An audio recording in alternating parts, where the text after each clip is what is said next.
Hello viewers, welcome to this episode of Healthy India. And today we'll be taking up a hot topic, preventing heat stroke. We all know that India has harsh summers. At times, this heat can go from the level of discomfort to being an actual health risk. And this happens when we face heat waves. One definition of heat waves is when the temperature is above 45 degrees Celsius, and when it goes above 47, it is called a severe heat wave. And in Delhi this year, we are facing both of those. How should we save ourselves from the adverse effects of this heat wave, so to speak? And we have two experts with us in the studio today. We have Dr. Chaterjee, who is Senior Consultant in Internal Medicine at the Indraprastha Apollo Hospital. And we have Dr. Monica Mahajan, who is Director of Internal Medicine at Max Healthcare. Thank you for being on the show. I'll start with you, Dr. Chaterjee. What are actually heat-related illnesses?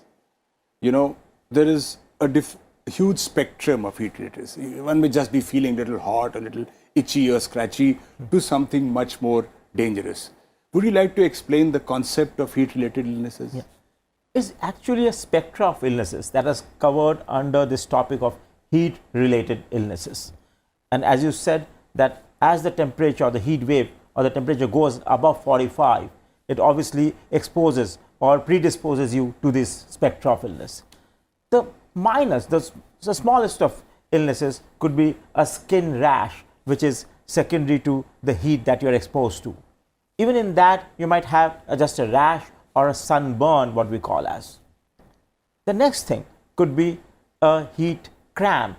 When you're exercising excessively in the heat, you lose a lot of salt and there is water, and that causes cramps. So this is the second step, or the mind. When we go up the severity of the illness, this is the second thing that can happen.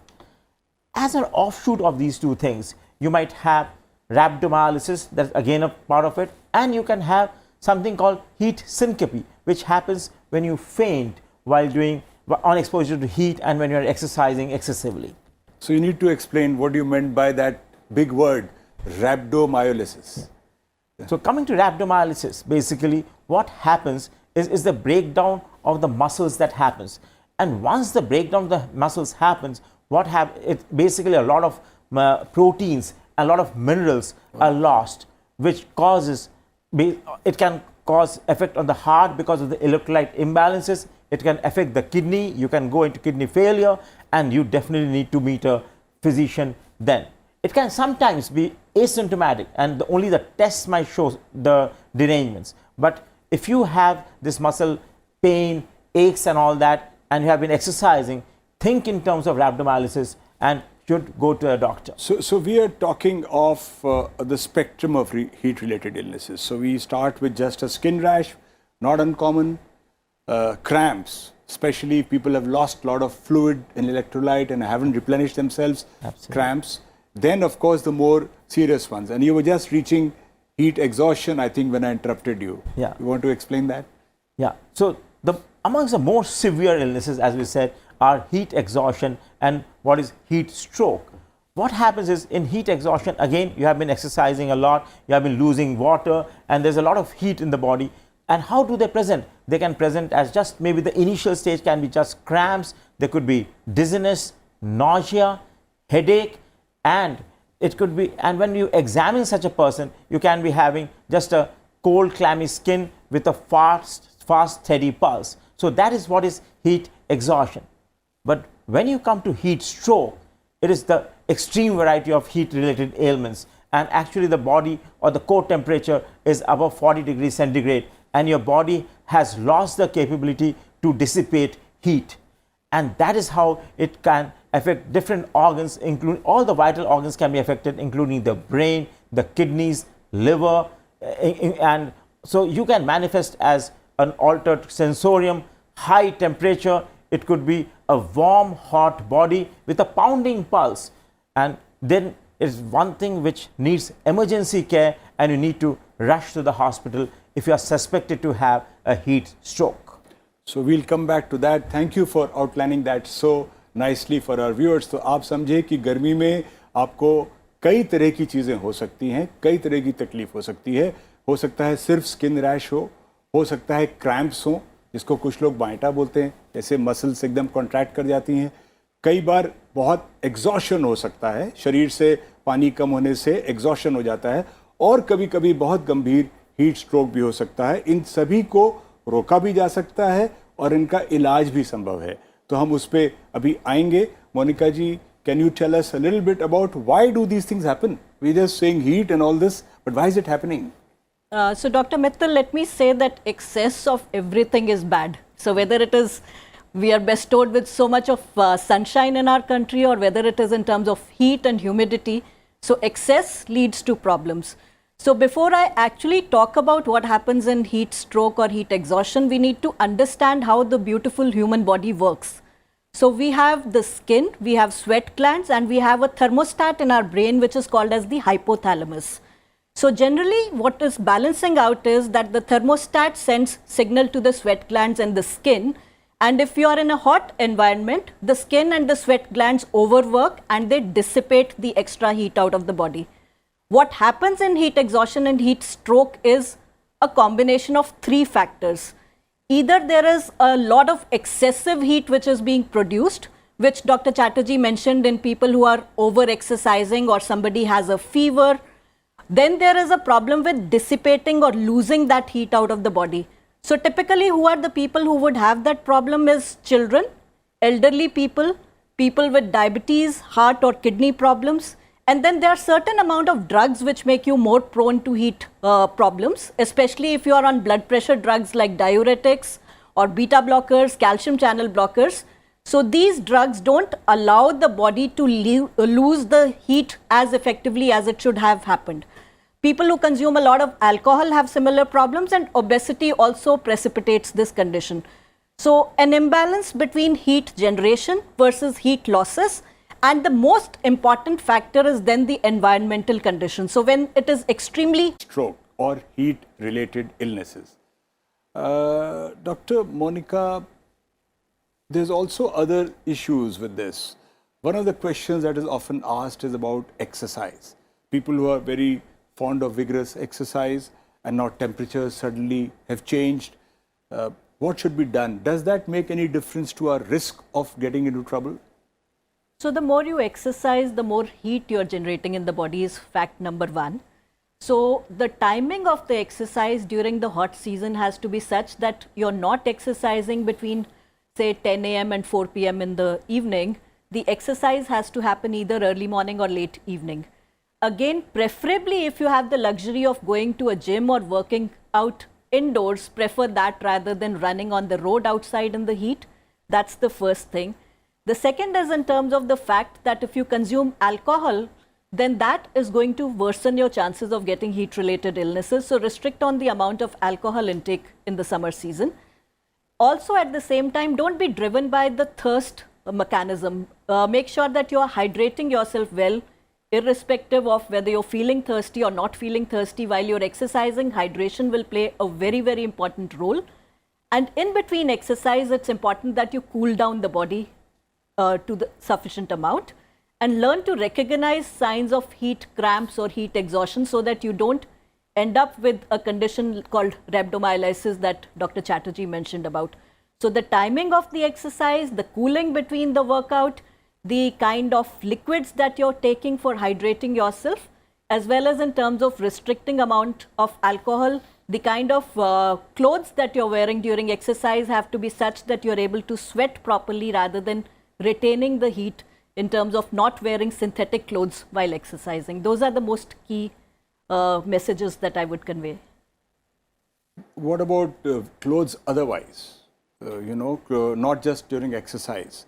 Yeah. Can we do something to help ourselves, the way we dress, if we have to go out? So I think we are a very, very fashion conscious country and we love to dress. But remember, in the summer season, it has to be soft cotton, pale shades, pastel shades, And again, in terms of the layer next to the skin has to be a cotton clothing. You cannot be wearing a synthetic layer next to the skin. So loose cotton clothes.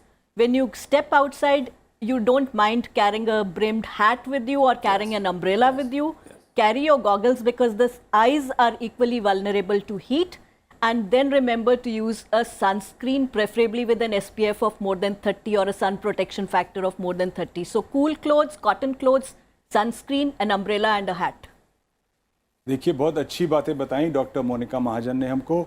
उन्होंने बताया कि अगर exercise करते हैं तो हमें भरी दोपहर में एक्सरसाइज नहीं करना चाहिए, या तो जल्दी सुबह या लेट शाम को एक्सरसाइज करनी चाहिए. और दूसरा इम्पॉर्टेंट पॉइंट, हाइड्रेशन बहुत इम्पॉर्टेंट है. इस पे डिपेंड ना करें कि कब प्यास लगी है तब पानी पिया. अगर आप फिजिकली एक्टिव हैं या वैसे भी गर्मी के पीरियड में अगर आप बाहर जा रहे हैं तो पानी ज़रूर से पिएं, चाहे प्यास लग रही हो चाहे नहीं. सिर्फ पानी पीने से ही बहुत हद तक ये हीट रिलेटेड बीमारियों से बचा जा सकता है. तो हाइड्रेशन इज़ द की. और कपड़े भी ऐसे पहने जो वातावरण के अनुसार हों, इसलिए कि आपको ज़्यादा गर्मी लगने का चांस नहीं हो. लाइट कलर्स और cotton clothes are the best. I'll now move to Dr. Chaterjee. Now, let's make a sort of list of things we can do to save ourselves from any of these heat-related illnesses. Because देखिए ये गर्मी तो है ही, और हमें तो लगता है गर्मी हर साल कुछ बढ़ी रही है. क्लाइमेट चेंज भी हो रहा है, तो extremes of temperatures are becoming more common. तो क्या चीज़ करें जिससे हम इस स्टेज पे पहुंचे ही नहीं कि हम अस्पताल जाना पड़े या हमारी तबीयत कुछ खराब हो. आपने ये बहुत इंपॉर्टेंट पॉइंट छुआ, climate change, and that is why the world is worried कि अगर क्लाइमेट चेंज हो रहा है, ये टेम्परेचर पूरे वर्ल्ड में चेंज हो, the entire world has a different temperature now, and that is why there is stress on this climate change, because this is what the entire world is striving to achieve, and we have to look at it that we achieve, we all of us reach a target where we can avoid a huge climate change. ये तो सबसे पहली चीज़ है जो कि world wide level पे हम लोगों को फॉलो करना है. जहाँ तक अपनी बात है, doctor Monika has elaborated very well that आपको अपने आप को हाइड्रेट करना है. You have to hydrate yourself well, you have to wear loose clothes, you have to wear cotton dresses, it should not be dark coloured dresses, it should be light coloured. And एक चीज़ अपना याद रखिएगा, whenever you are moving out from like you are working in offices and you are moving out, what you do is try to acclimatize your body. Don't just rush out of the office into direct heat. Maybe you can walk, maybe you can rest in the shade for a while so that your body gets acclimatized. क्योंकि acclimatize अगर body हो जाएगी, जिसमें कि heat को आपकी body को आदत पड़ जाएगी, change of temperature को, एकदम rapid change में body acclimatize नहीं कर पाती है. If it is a slow change, body will be able to adapt much better. So whenever you are going out, wait in the shade for a while and then go out. And as Dr. Monica said, use of umbrella, use of hats, this all will protect against that. So, and when you are exercising, obviously never exercise at the peak of heat, especially if you are in the vulnerable group, you are taking antihypertensive medication, you are elderly or you are children. They are the people who are much more exposed or much more vulnerable to heat related illnesses. तो ये सब अगर हम लोग करें तो शायद इनका इंसिडेंस कम हो, प्लस इनका अगर ज्ञान हो, if we know about them, if we know the warning science, then we can at least stop ourselves from reaching the stage of even heat exhaustion or heat stroke. So one of the things that was done when I was a child, because northern India has always had these extremes of temperature, was that school timings and even office timings used to change. And I remember that we used to sometimes have school for 2 weeks from 6 a.m. to 11 a.m. or something, you know, those kind of things. So perhaps now we just moving around the clock. No one worries about these things. We are inside a very cozy environments, very cool environments, so we don't sometimes understand the impact. But if you have to move out, it probably makes a lot of sense not to move out during the peak, peak hours, like let's say between noon and 4 o'clock, 5 o'clock is not a great time. So if one can avoid, one probably should avoid that. And maybe we have to think a little bit of the old-fashioned lifestyle of working in the morning and working in the evening during these few weeks of very severe heat wave. Dr. Mahajan, once people have reached the hospital or are sort of in the outpatient setting and they could be suffering from heat exhaustion, heat stroke, what kind of tests do we carry out as doctors to diagnose them or the gravity of their condition? So, Dr. Mithal, it's not really the tests, but the history and the physical examination which is most important in reaching a diagnosis of heat stroke and heat exhaustion. Of course, we are ruling out other causes of fever, like in the seasonal illnesses like malaria or dengue or typhoid as causes of fever. But the way the heat stroke hits you within minutes, it is too short a period to be thinking of infections as a cause of fever. So, the history of exposure to extreme heat and the physical examination of a person where he was totally all right half an hour back and now suddenly is confused and hot and delirious, those are clues enough to make a diagnosis of heat exhaustion and heat stroke. You need not do a lot of extensive tests. Of course, when it comes to sending the blood samples, you would check upon the electrolyte levels of a person to see whether his sodiums have dropped or whether his kidneys are taking a hit from the heat. You can do a ECG to look at whether there is any kind of cardiac complications which are happening. But more than sending the labs, I would be more interested in making a diagnosis and making a fast diagnosis and treating early, because it can prove fatal within minutes for this person if treatment is not started on time. So you don't really necessarily have to have extensive testing done. You can send a muscle enzyme or a CPK levels when you're suspecting muscle breakdown or rhabdomyolysis, but those are things which take a backseat to the fact that the treatment needs to be started in the emergency department very, very early. The treatment has to be started early, and the diagnosis is primarily based on clinical parameters rather than any fancy laboratory tests. So I would actually not even wait for reaching the hospital for starting the treatment. I don't need any extensive tests. The treatment needs to be started where you find the person with heat stroke rather than wasting time reaching the hospital. The treatment has to be on the site of heat stroke rather than delaying even to delaying any that extent. much could be dangerous. So as we are nearing the end of the program, Dr. Chaterjee, I'd like you to tell us more about treatments. Just for the information of, knowledge of our viewers, what are the treatment strategies? See, as Dr. Monica said, that the treatment does not wait till the person reaches the hospital. It reaches the moment you think that you are suffering from any heat-related illness. It begins at home. It begins when your relatives or your friends find that there is some problem going on. So the first thing that is there is, from extreme heat, you have to be moved on to a place which has a lot of shade and which is a cold environment. Then if it is just heat exhaustion or something like that, you should be given drinks which has water, which has got even salts in it. So maybe the sports drinks are ideal to have. Not just plain water may or may not be helpful. So sports drinks which are helpful, and then obviously depending on your clinical condition, you have to be moved to the hospital. You might receive, and if you are suspecting something like a heat stroke where the body temperature is really high, you can be bathed in absolutely cold water. That is something which can help you, or make you drink some cold substances which can cool your temperature. So this is the initial step that happens. When you reach the hospital, obviously after a fast clinical evaluation, the body temperature has to be brought down somehow. So basically even cold sponges. What you should know is, what is important is, the sponges are not only putting the handkerchief on your forehead. It is the armpits, it is the entire chest, the body, and you need to massage it. It's just not keeping them. Maybe just massaging it helps in dissipation of the heat. So the groin, the armpits, the chest, all these needs to be really massaged, and you have to cover it with cold substances so that the body dissipates its heat. And obviously giving fluids, cold fluids, maybe taking a bath in cold water, and that's what is important. In basically resuscitating the fluids and the minerals in the body. You have to just replenish them and they would come out. But if it is a heat stroke condition where different organs have been damaged, then obviously you need to be treated in an ICU condition under a team of doctors. And sometimes remember that it can be fatal and people may not improve. But in quite a few cases, they do improve with appropriate management at the appropriate time. They might come out of this illness. Thank you, Dr. Chaterjee, and thank you, Dr. Mahajan, for such a wonderful discussion on such a common problem which is potentially preventable.